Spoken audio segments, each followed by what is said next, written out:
Sarah Chen sat in the back row of the classroom, trying to make herself as small as possible. This was harder than it sounded when you were the only human in a room full of aliens. The desk was too tall for her, designed for the average height of most galactic species. Her feet barely touched the floor. The classroom was massive. It had to be to fit 47 students from 23 different species. Some students had 4 arms. Others had scales or fur or skin that changed colors. A few didn't even sit in chairs but floated in special gravity fields. Sarah was the only one who looked, well, boring. Just a regular human with brown hair, brown eyes, and plain skin. Professor Krelix moved to the front of the room. He was a Zenthari, which meant he looked like a tall mantis made of blue crystal. His voice came from a translator device that made clicking sounds into words everyone could understand. "Good morning, students," Professor Krelix said. "Welcome to Comparative Species Biology and Evolutionary Advantages. This course will examine how different species evolved unique traits to survive in their home worlds." Sarah pulled out her tablet and started taking notes. She was good at taking notes. It kept her busy and gave her a reason not to make eye contact with anyone. "Each species in this galaxy has something special," the professor continued. "The Quillith can spray acid, the Etherians can turn sunlight into food. The Vrexian are the greatest hunters in known space." He gestured toward a massive figure in the front row. Sarah had noticed that student on her first day. It was hard not to. Targan was a Vrexian, and he was enormous. He stood 9 feet tall with obsidian black scales that reflected the light. He had 4 arms, each ending in claws that could probably tear through metal. His head was crowned with short horns, and his yellow eyes had vertical slits like a predator from Earth's ancient past. Targan was terrifying. He was also extremely popular. Everyone seemed to respect him or fear him, sometimes both. "Throughout this semester, we will explore what makes each species unique," Professor Krelix said. "We will study biology, evolution, and adaptation. But learning is not just about reading. It is about experiencing." A few students shifted in their seats. Sarah kept writing notes. "Therefore, next week, each of you will give a demonstration. You will show the class your species' primary evolutionary advantage. Make it practical. Make it clear. Help us understand what makes your species successful." The room filled with excited chatter. Students started talking about what they would demonstrate. Sarah felt her stomach drop. What was she supposed to demonstrate? Humans didn't have anything special, not compared to these species. The Quillith student behind her was already discussing her acid spray range. 2 Velpan students with their 6 legs were debating who could climb walls faster. Even little Pipri, a small herbivore species with big eyes and soft gray fur, seemed excited. Pipri could echolocate like Earth's bats, which was pretty impressive. "Silence, please," Professor Krelix called. "You have 1 week to prepare. I expect creativity and scientific accuracy. Class dismissed." Students began packing up their things. Sarah moved quickly, wanting to leave before anyone tried to talk to her. She almost made it to the door. "Human!" a deep voice rumbled behind her. Sarah turned. Targan towered over her, blocking the doorway. Up close, he was even more intimidating. Each of his scales was the size of her palm. "Yes?" Sarah said, trying to keep her voice steady. "What will you demonstrate?" Targan asked. His translator gave his words a growling quality. "What advantage do humans have?" Several other students had stopped to watch. Sarah felt heat rise in her cheeks. "I haven't decided yet," she said. Targan made a sound like grinding rocks. It might have been laughter. "Humans are from a small world, yes? Earth. I have read about it. Your species has no natural weapons, no armor, no special abilities. You are prey species pretending to be more." "We're not prey species," Sarah said quietly. "No?"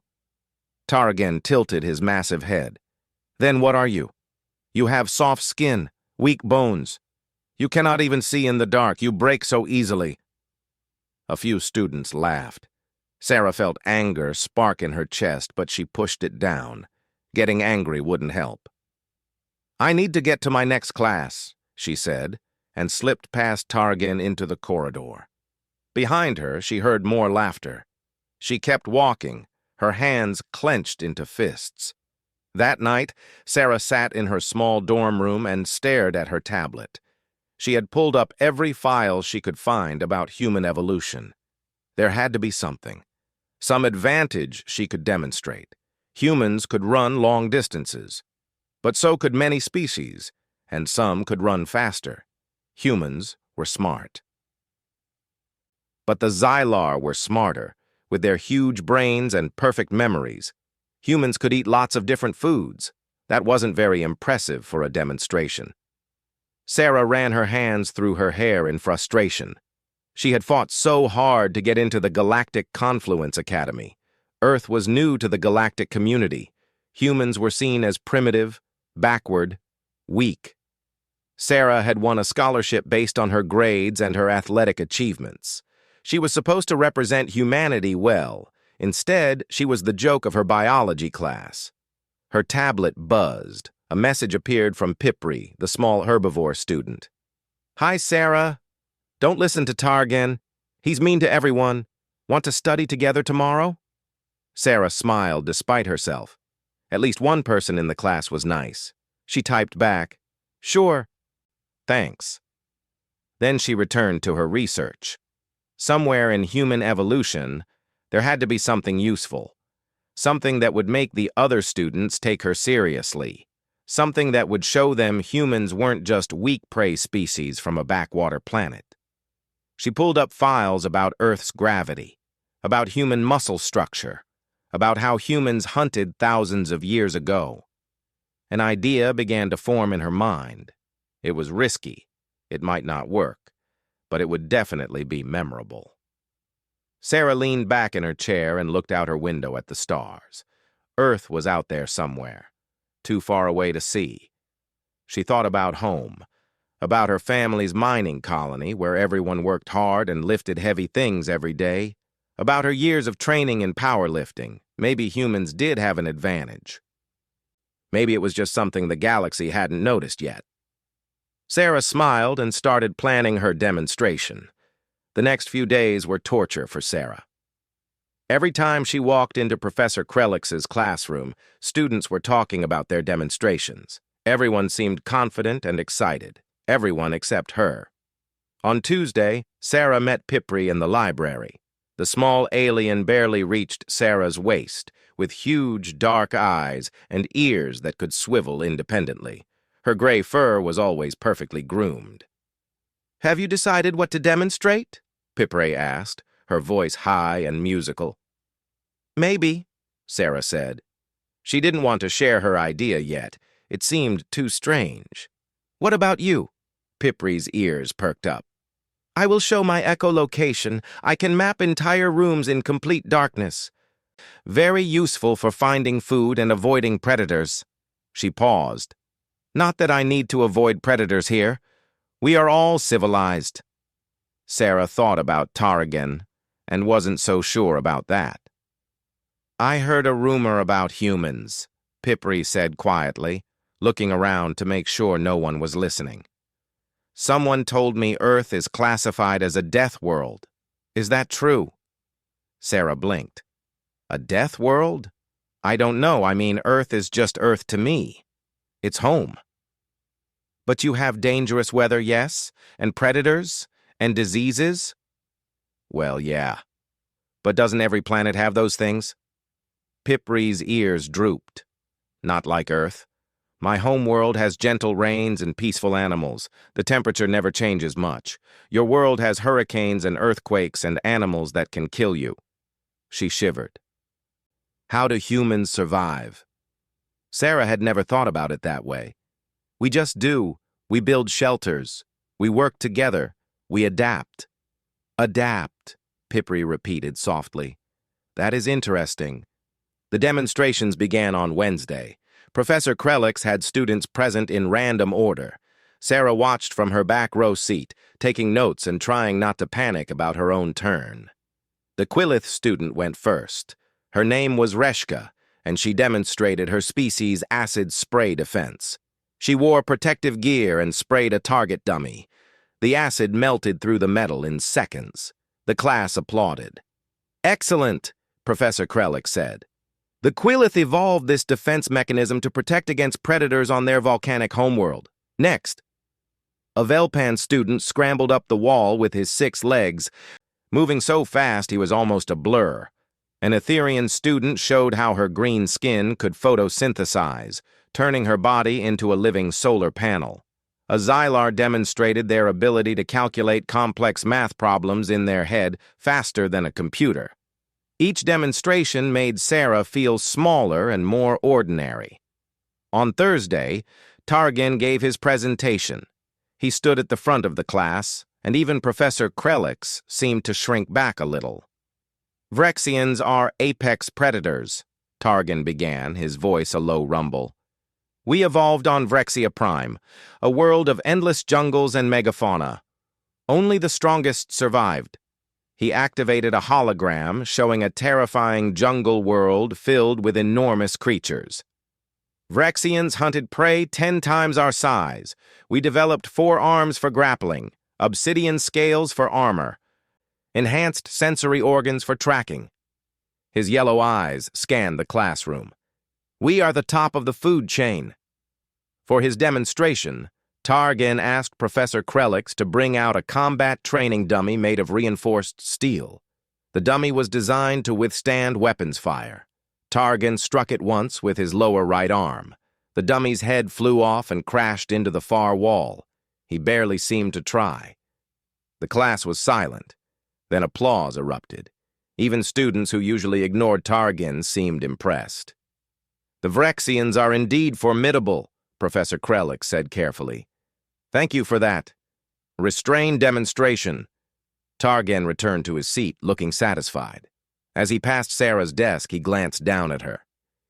"Can your species do anything like that, human?" Sarah didn't answer. Her heart was pounding. How could she possibly follow that? That evening, Sarah went to the Academy's gym. It was mostly empty. Most alien species didn't exercise like humans did. They didn't need to. Their bodies were already optimized for their homeworlds. The gym had weights, but they were light. Too light.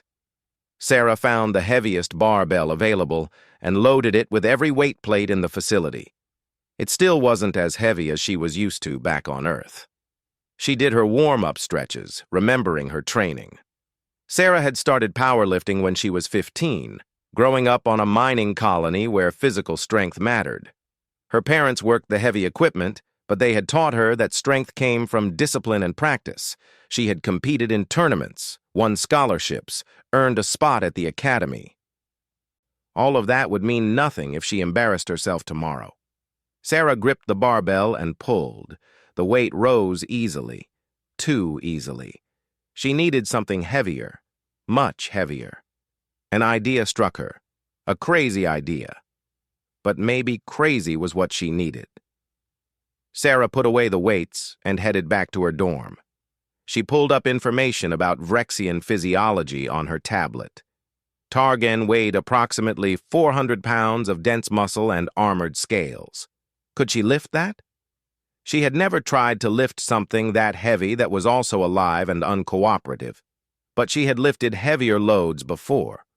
Back home, she had helped move equipment that weighed even more. Her personal deadlift record was impressive, even by Earth standards. The question was whether she had the courage to try. Sarah thought about Targan's mocking voice. She thought about the way other students treated her like she was fragile and useless. She thought about Earth and humanity and proving that they deserved to be here. She opened a new message to Professor Krellick. "Professor, I request permission to present my demonstration last, after all other students. I will need the full attention of the class. Thank you, Sarah Chen." She hit send before she could second-guess herself. Friday morning came too quickly. Sarah barely slept.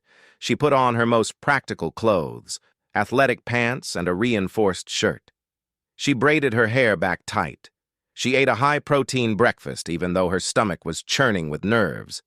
In the classroom, the final few students gave their demonstrations. They were all good, all impressive. Sarah's name was last on the list. And finally, Professor Krellick said, we have Sarah Chen, our human exchange student. Sarah stood up. Every eye in the room turned to her. She walked to the front of the class on shaking legs. This was it. No turning back now. She took a deep breath and began to speak.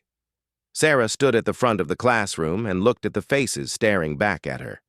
Some looked curious. Others looked bored. A few looked amused, like they were waiting for her to fail. Humans evolved on Earth, Sarah began, her voice steady despite her nerves. Earth is what we call home, but in galactic terms it is classified as a high-gravity death world.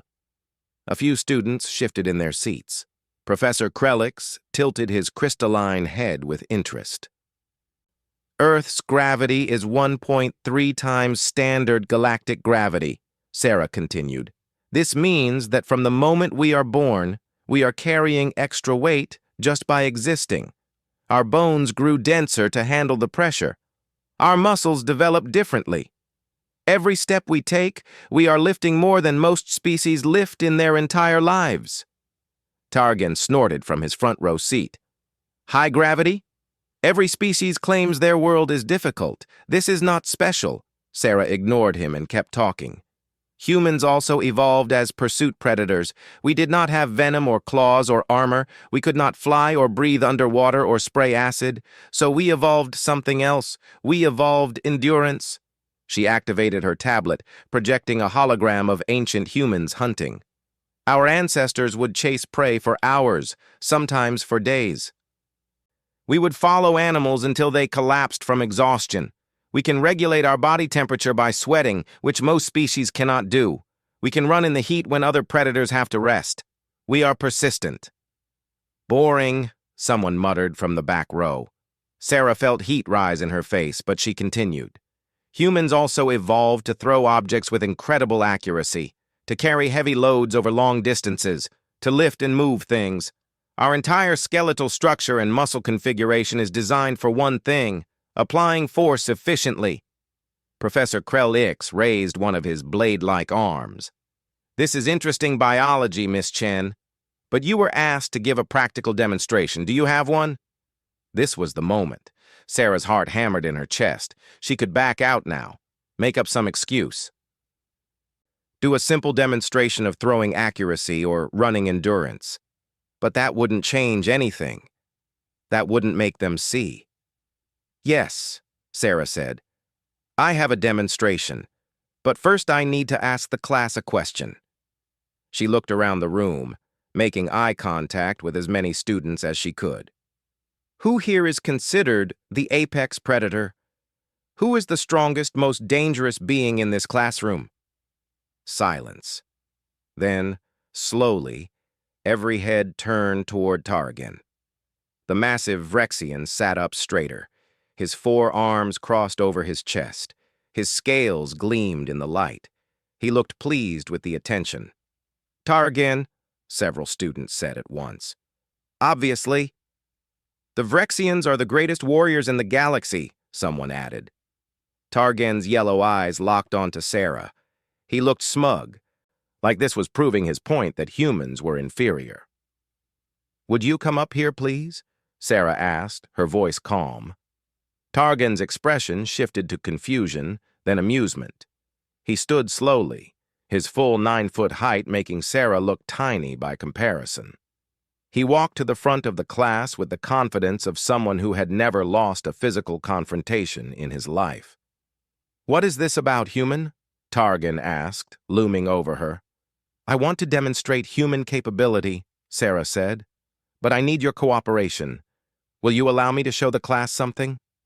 Targan laughed, that grinding rock sound rumbling from his chest. You want to fight me? This is your demonstration? That would be over in seconds. No fight, Sarah said. Just stand still. Trust me for 1 minute. Targan looked at Professor Krelix, who seemed just as confused as everyone else. Then he shrugged his 4 shoulders. Fine. Indulge yourself, human. Show us what your species can do. Sarah walked around Targan, studying him. 400 pounds of muscle and armor, 9 feet tall, 4 arms, designed to kill prey 10 times his size, the apex predator of the classroom. She positioned herself in front of him. Don't move, she said. This will feel strange, but I promise I will not hurt you. Now Targan looked genuinely confused. What are you? Sarah bent her knees.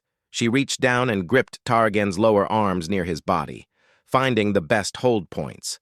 She took a deep breath, filled her lungs completely, and braced her core exactly like she had trained for years. Then, in one smooth motion, she lifted. For a moment, nothing happened. Sarah felt the weight, felt her muscles engage, felt her bones handle the pressure they were designed for. 400 pounds of living, breathing predator. Then Targan's feet left the floor. The classroom exploded in gasps and shouts. Sarah held him there, her legs locked, her back straight, her grip firm. Targan was completely off the ground, held in a deadlift position by a human half his size. What? How? Targan sputtered, his 4 arms flailing uselessly. Sarah kept her breathing steady. She had held heavier weights for longer. This was within her capability. She spoke clearly so everyone could hear. Earth's gravity is 1.3 times standard. Every human child grows up lifting this extra weight with every movement. We evolved dense bones that do not break easily. We evolved muscle fiber configurations that maximize force production. We evolved skeletal structures that distribute weight efficiently. She walked forward 2 steps, carrying Targan with her. Students scrambled backward in shock. Humans are not the biggest predators, Sarah continued, her voice steady even though her muscles were burning. We are not the fastest or the most heavily armored, but we evolved on a world that tried to crush us, and we learned to carry that weight. We learned to move heavy things. We learned to lift and throw and carry and push. She turned so everyone could see. Targan hung in her grip, his expression pure shock. We are not prey species, Sarah said, looking directly at the Vrexian. We are the species that learn to lift predators off the ground and carry them away. The classroom was completely silent. Even Professor Krelix stood frozen, his crystalline structure reflecting light like a statue. Sarah counted to 10 in her head. Let them see. Let them understand.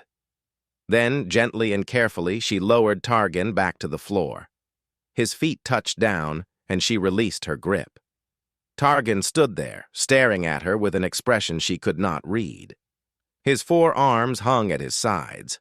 For the first time since she had met him, he looked uncertain. How? He finally asked, his voice barely above a whisper. How did you do that? Sarah rolled her shoulders, shaking out the tension. Humans train. We work. We push ourselves. I am not even exceptional by human standards. I am just a college athlete. There are humans who can lift much more than this. Impossible, someone whispered. Professor Krelix finally moved. He pulled out a scanner and moved towards Sarah. Medical scan, he said, his clicking voice stunned. Checking for enhancement technology or illegal augmentation. Sarah stood still while he scanned her. A holographic display appeared, showing her biology in detail. No enhancements, Professor Krelix said slowly. No technology. This is pure biological capability. He looked at Sarah with new eyes. Miss Chen, this is remarkable. I have never seen any species demonstrate this kind of strength-to-weight ratio without mechanical assistance. The class erupted in noise. Everyone was talking at once, arguing, asking questions. Sarah saw fear on some faces, fascination on others, and respect on a few. Pipri stood on her chair and squeaked loudly enough to be heard over the chaos. I told you humans were from a death world. I told you. Sarah looked at Targan. The massive Vrexian was still staring at her, his yellow eyes wide. Slowly, very slowly, he tilted his head forward in what might have been a bow of respect. "I underestimated you," Tarragon said quietly. "I underestimated your entire species. I apologize." Sarah nodded. Apology accepted. Professor Krelix was clicking rapidly, which Sarah had learned meant he was excited. "Class dismissed. I must document this immediately. Miss Chen, please remain. I have questions." As students filed out, still talking and looking back at Sarah, she realized something had changed. The way they looked at her was different now. Not with contempt or amusement, with caution. With respect. With the realization that they had completely misunderstood what humans were capable of. Sarah allowed herself a small smile. The demonstration had worked even better than she had hoped. The news spread through the academy like wildfire. By that evening, every student on the station knew about the human who had lifted a Vrexian off the ground. Sarah's inbox flooded with messages. Some were congratulatory, some were curious. A few were hostile. "Is it true?" one message read. "Did you really lift Tarragon? How?" "What technology did you use?" another asked. "Tell me the truth. Stay away from me, human. Your species is dangerous." Sarah sat in her dorm room and stared at the messages. She did not know how to feel. Part of her was proud. She had proven herself. She had shown them that humans deserved respect. But another part felt uncomfortable with the attention, especially the fearful messages. A knock came at her door. Sarah opened it to find Professor Krelix standing in the corridor, along with two other faculty members she did not recognize. "Miss Chen," Professor Krelix said, "may we come in?" Sarah nodded and stepped aside. The three professors entered her small room, which suddenly felt very crowded. "This is Professor Vanilla from the Department of Xenobiology," Krellis said, gesturing to a floating jellyfish-like creature. "And this is Professor Strack from Gravitational Studies." Strack was a stocky being covered in rock-like plates. "We have been reviewing your demonstration," Professor Vanilla said, her voice like wind chimes. "It has raised significant questions about human physiology and Earth's classification in our database." "Is something wrong?" Sarah asked nervously. "Wrong? No," Professor Strack rumbled. "Incomplete. Our information about Earth is severely incomplete. We listed it as a marginal world with primitive inhabitants. We did not realize the gravitational implications." Professor Krelax pulled up a holographic display. It showed Earth compared to other inhabited worlds. Sarah had never seen the comparison before. Most galactic species evolved on worlds with 0.7 to 0.9 standard gravity, Krelix explained. A few evolved on worlds with exactly 1.0 standard gravity, but Earth has 1.3 times standard gravity. This places it in the high-gravity category, along with only 7 other inhabited worlds in known space. "I did not know it was that unusual," Sarah said quietly. "Neither did we," Professor Vanilla admitted. "When humanity made first contact 20 years ago, they presented themselves as eager to join the galactic community. They did not emphasize their environmental conditions. We classified Earth based on limited data and assumptions." "Dangerous assumptions," Professor Strack added. "If humans can casually lift 400 pounds, what else are they capable of? What are human soldiers like? Human athletes? Human workers?" Sarah thought about the mining colony where she grew up. She thought about her parents moving tons of equipment every day. She thought about Olympic weightlifters, powerlifters, strongman competitors. She thought about soldiers carrying heavy gear through difficult terrain. "We are just trying to survive," Sarah said. "Just like everyone else." "But you survive in conditions that would crush most species," Professor Krelix said. "Miss Chen, we would like to conduct a comprehensive study of human capabilities. Medical scans, performance tests, comparative analysis. This information is vital for updating our records and ensuring proper understanding of humanity's place in the galactic community." Sarah felt uncomfortable. I do not want to be a lab experiment. We understand, Professor Venela said gently. But consider this. Right now, humans are underestimated. This leads to discrimination as you have experienced, but it also leads to dangerous situations. What if a space station is designed without considering human strength? What if a cargo container is rated safe for most species, but a human child could accidentally break it? That made Sarah pause. She had not considered those implications. I will think about it, Sarah said finally. But I cannot decide for all humans. You should contact Earth's embassy. We will, Professor Krellick said. In the meantime, I am submitting a paper to the Galactic Scientific Council recommending Earth's reclassification. This may take time, but it is important. After the professors left, Sarah lay on her bed and stared at the ceiling. Everything was changing so fast. She had just wanted to pass her class and prove she belonged at the academy. Now she was somehow involved in redefining humanity's status in the galaxy. Another knock at the door. Sarah sighed. If it was more professors, she might scream. But when she opened the door, she found Targan standing there. He had to duck to fit in the corridor, and his scales scraped against the doorframe. He looked awkward, which was strange for someone usually so confident. May I speak with you? Targan asked. Sarah hesitated, then nodded. They walked to one of the common areas, a lounge with chairs sized for various species. Targan sat on a reinforced bench. Sarah sat across from him. For a long moment, neither spoke. Then Targan said, I have been thinking about what happened, about what you did. I did not mean to embarrass you, Sarah said quickly. Embarrass?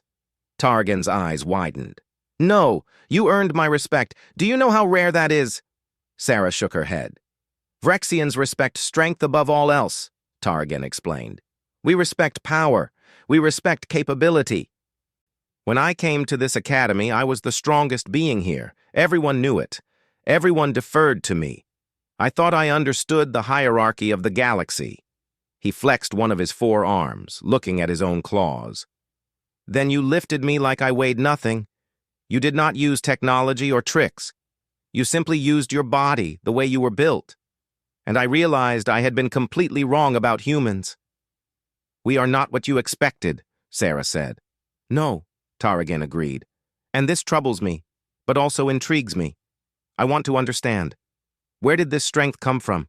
How do humans train? What are your combat techniques? Combat techniques? Sarah repeated. Your species evolved as pursuit predators on a high-gravity death world, Targan said, his voice growing animated. You must have developed fighting styles, hunting strategies, military tactics. I want to learn them. I want to know how humans apply their strength. Sarah thought about martial arts, wrestling, boxing, military training. We have many fighting styles. Some focus on speed, some on power, some on technique. Teach me, Targan said suddenly, or point me to resources. I want to understand how humans fight, how they think about combat. Why? Sarah asked. Targan leaned forward, and despite his size, he looked earnest. Because I have been to 17 worlds. I have studied with warriors from a dozen species. I thought I knew everything about combat, but I never considered what fighting in high gravity would be like. I never thought about what training with extra weight every day would do to a species' development. You have a completely different perspective, and I want to learn from it. Sarah found herself smiling. This was not what she expected. I can share what I know, but I am not a combat expert. I am just an athlete. Just an athlete, Targan repeated. You keep saying that, but you lifted an apex predator off the ground. If that is what a human athlete can do, what can a human warrior do?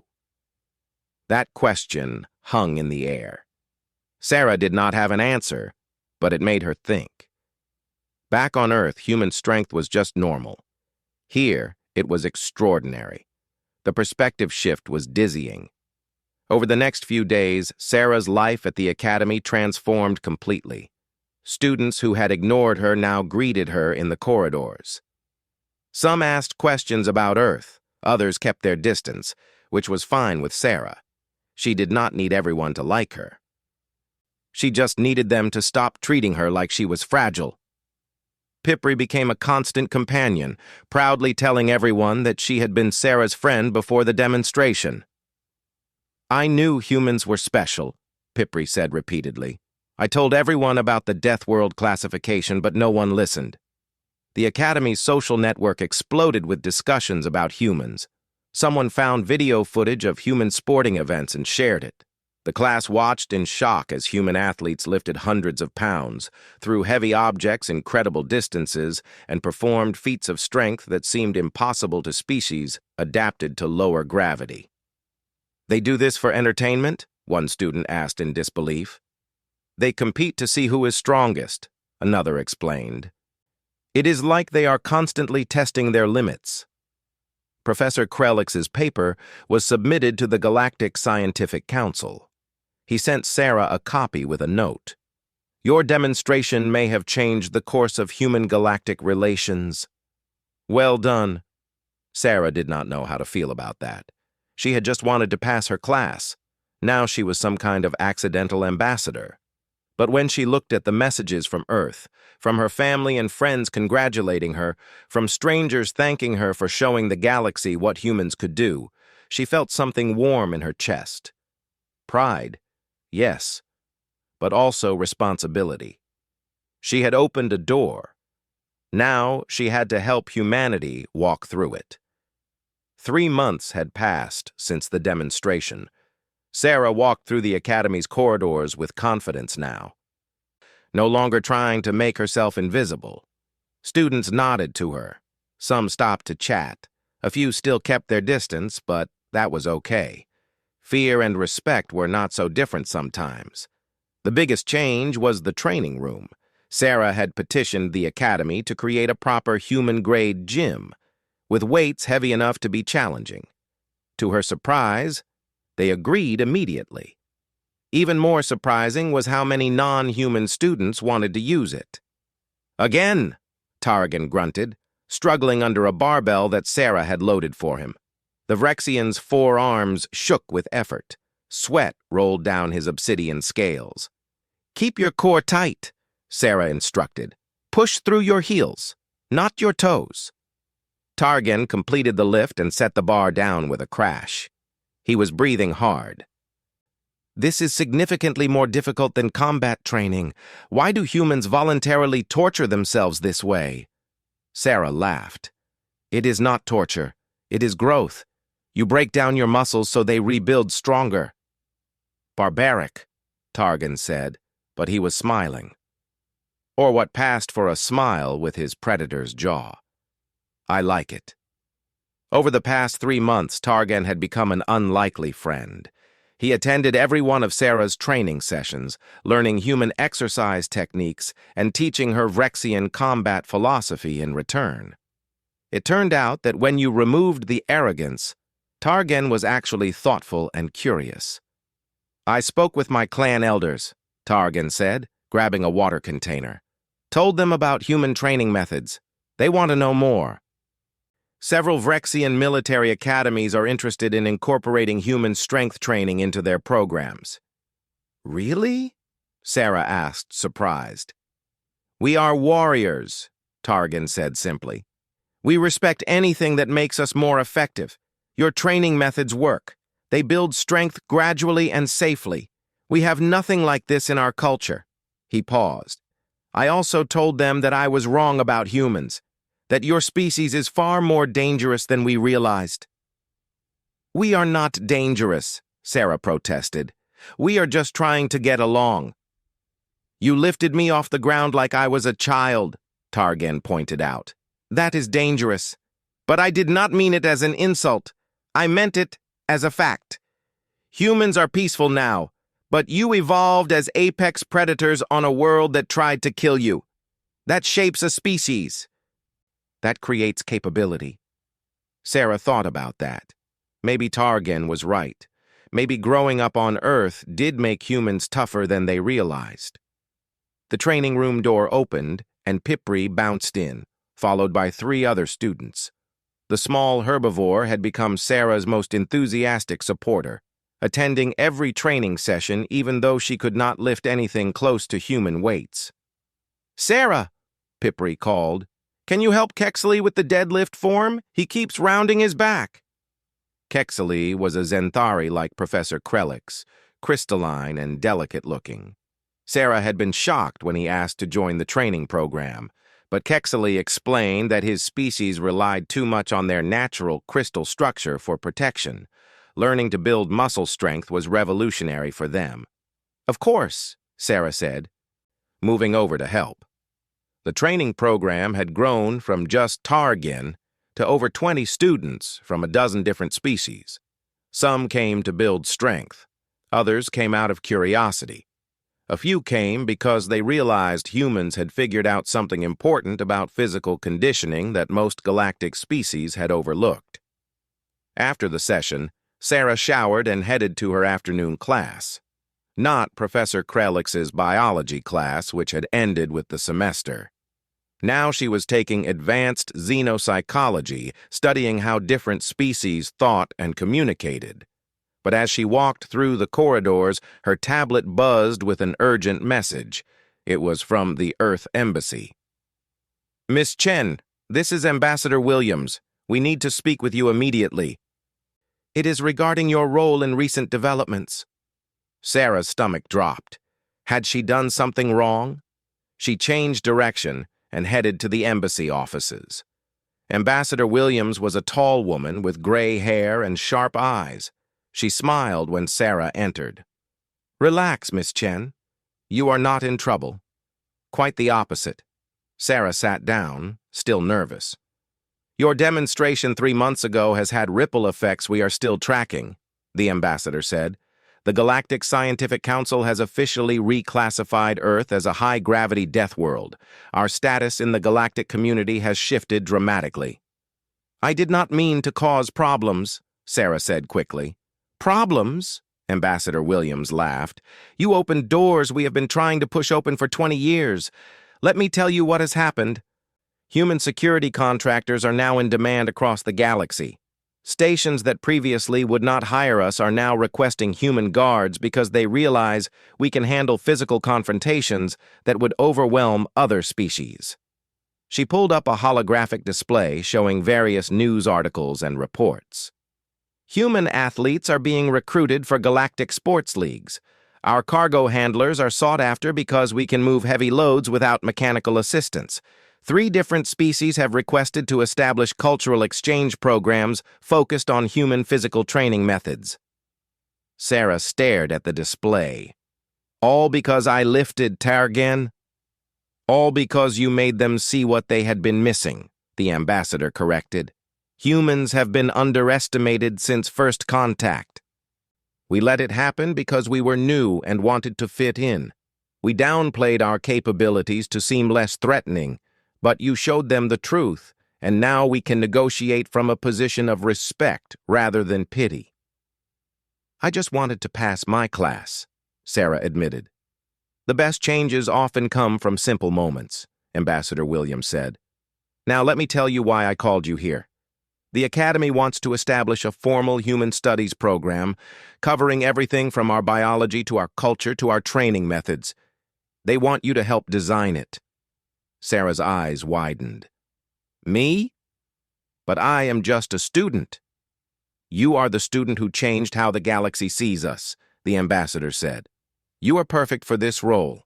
It would be part-time, you would still complete your own studies, but you would help shape how humans are understood by other species. What do you say?" Sarah thought about it. 3 months ago, she had been invisible, mocked, treated as lesser. Now she was being asked to represent her entire species.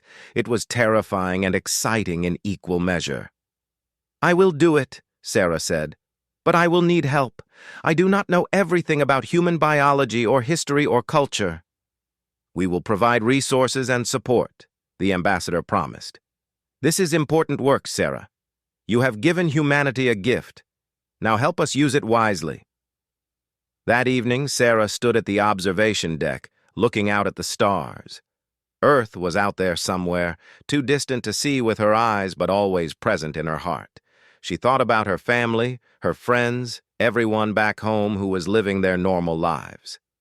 They had no idea that one student's demonstration had changed humanity's place in the galaxy. They were just living, working, adapting, surviving, the way humans always had. Maybe that was the real human advantage, Sarah thought. Not strength or endurance or persistence, though those mattered. The real advantage was that humans never stopped trying to prove themselves. They never stopped pushing boundaries. They never stopped adapting to whatever challenges they faced. "Thinking deep thoughts?" a voice asked behind her. Sarah turned to find Pipri and Targan approaching. The small herbivore and the massive predator made an odd pair, but they had both become her friends. "Just thinking about everything that has happened," Sarah said. "You are famous now," Pipri said, her ears perking up with excitement. "Everyone knows the human who lifted Avrexian. They are calling you the Strong One." "I do not want to be famous," Sarah said. "I just wanted people to understand."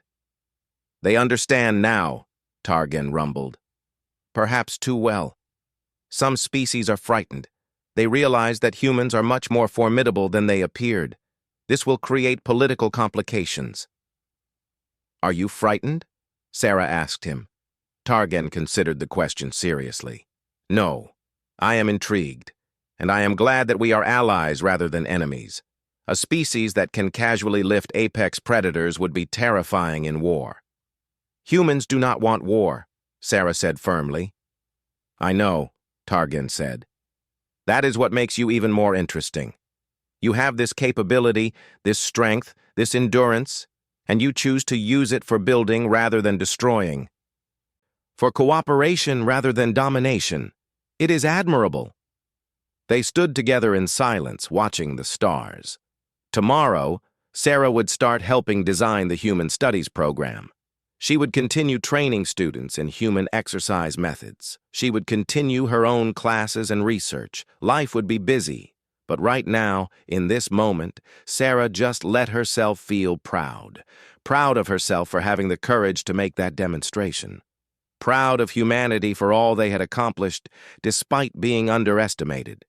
Proud to be part of showing the galaxy that humans were more than they seemed.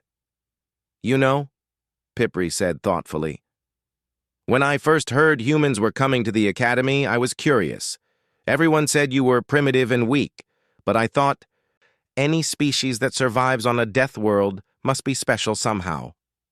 "And were you right?" Sarah asked, smiling. "Yes," Pipri said firmly. "You are special, not because you are strong, though you are, but because you do not let anyone tell you what you cannot do. You just prove them wrong instead." Sarah laughed. That sounded about right. That sounded very human. Far below the observation deck, in the depths of the station, the Academy's communication systems were sending messages across the galaxy, updates about Earth's reclassification, requests for information about human capabilities, proposals for collaboration and exchange. The galaxy was learning about humanity, one revelation at a time, and it had all started because one student wanted to show her classmates that humans were more than they appeared. They had wanted a display. Sarah had given them something better. She had given them a reason to reconsider everything they thought they knew about the quiet species from the heavy-gravity world. And in doing so, she had changed the future for all of humanity.